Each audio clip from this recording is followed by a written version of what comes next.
pada orang tahajud, pada orang yang tahajud, yang tidak akan pernah ini diberikan pada yang tidak tahajud, sekalipun sholat fardunya khusyuk luar biasa. Ibu sholat misalnya 5 waktu sampai menangis terseduh-seduh, khusyuknya luar biasa. Anda tidak tahajud, Anda nggak dapat yang 4 ini. Ini khusus hanya untuk yang tahajud. Ya. Dan saking pentingnya tahajud ini, yang 4 ini, sampai perintah tahajud itu satu-satunya sholat sunnah yang perintahnya dilekatkan langsung dengan sholat fardu. Ya. Sholat fardu ada berapa rakaat? 17 rakaat, Masya Allah. Berapa waktu? 5 kan dalam sehari. 17 rakaat di surah ke-17. Ayat 78-nya. Ayat 78 itu perintah salat fardu. Aqimis salata liduluki syamsi ila ghasaqil laili wa qur'an al-fajri. Ada? Posisi sebelah kiri ke atas sedikit. Inna qur'an al-fajri kana mashhuda. Itu dari mulai zuhur sampai ke subuhnya. Setelah itu, ternyata salat sunnah pertama disebutkan di Quran, diisyaratkan, itu bukan rawatib. Bukan yang rawatib 12 rakaat, atau kalau zuhurnya enggak 4 bisa jadi 2, kan? 10 rakaat, ya maksimal 12. Kemudian bukan salat duha, bukan salat syuruk, tapi salat tahajud. Ayat 79-nya. Wa minal laili fatahajjad bihi. Dan di antara sebagian malam, enggak usah semuanya. Kamu istirahat silahkan, kan? Istirahat dengan baik dan usahakan malam bangun ambil sebagiannya. Ya. Masya Allah, sebanyak apa sih butuh untuk memenuhi kebutuhan dunia? Udah siangnya sibuk, malamnya juga dunia juga, kapan untuk akhiratnya? Katanya pengen masuk surga, kan? Maka disinilah kemudian dimintakan, kata Allah nggak usah semuanya, sebagian aja yang bisa kamu hadirkan. Fatahajjad bihi, tunaikan tahajud nafilah. Ini hanya nafilah, tambahan saja, sunnah. Ya. Kalau kamu bisa kerjakan, kami berikan kemuliaan. Kalau tidak, kamu tidak berdosa. Tapi kalau bisa dikerjakan, lihat kalimatnya. Asa ayyab'afaka rabbuka maqaman mahmuda.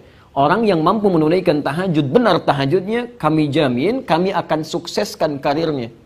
Ya, mudahkan pekerjaannya. Ya.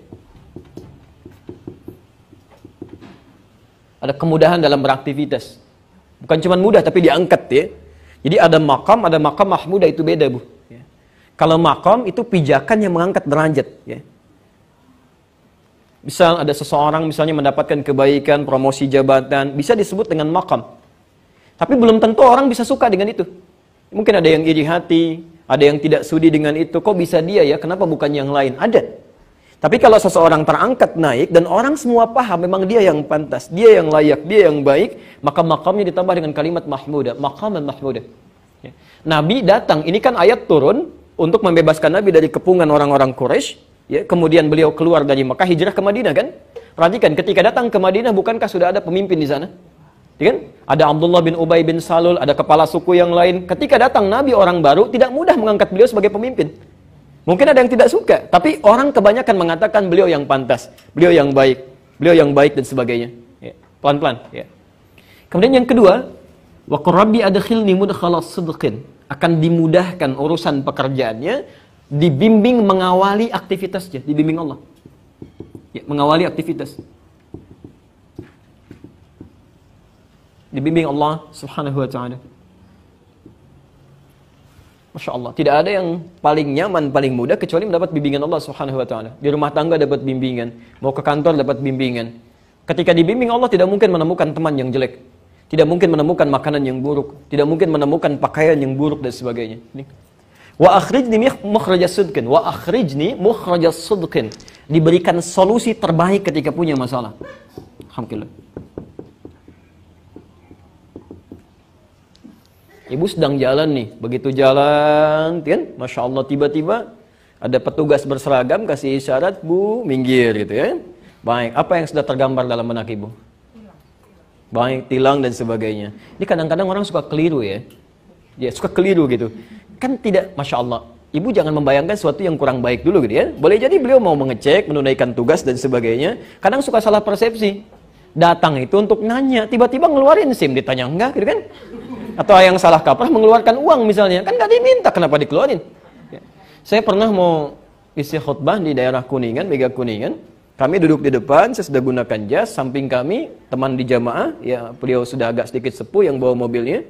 Qadarullah dihentikan oleh polisi. Ya, begitu mau sedikit masuk, diminta minggir. Minggir Pak katanya. Ya, begitu sudah merapat, beliau mau mengeluarkan SIM begini.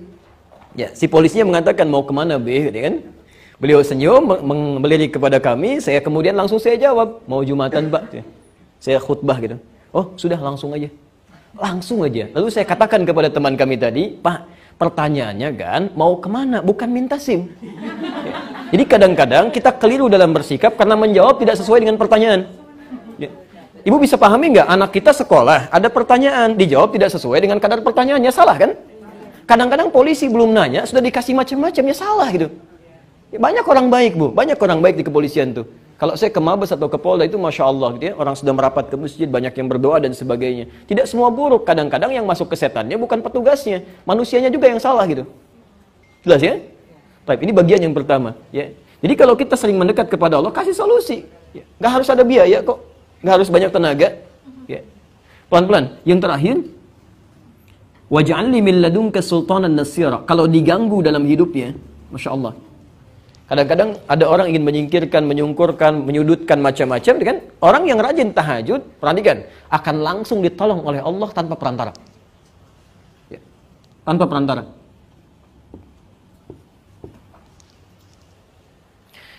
Saya agak sedikit cepat ya, karena bukan ini inti materi kita. Nah, sekarang perhatikan. Rumusnya, kalau ibu ingin menunaikan tahajud, isyarat-isyarat di fikihnya harusnya, sebelum dikerjakan tahajudnya, ini 4 ini keluarkan dulu Bu.